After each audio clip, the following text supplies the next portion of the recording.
ఈ మాసంలో కన్యా రాశి వారికి కుటుంబాధిపతి అయిన శుక్రుడు 4వ స్థానంలో ఉంటారు.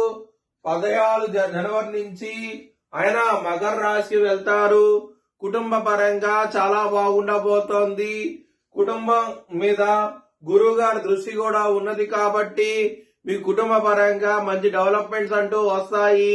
ముఖ్యంగా కుటుంబ సభ్యుల నుంచి ధనం వచ్చే అవకాశం ఉంటది. చాలా చాలా సంతోషంగా అవుతే ఉంటారు. ధనపరంగా మాత్రం ఎటువంటి లోటు అంటూ ఉండదు. మీకు ధనపరంగా మంచి డెవలప్మెంట్స్ అంటూ ఉంటాయి ఈ మాసం అంతాను.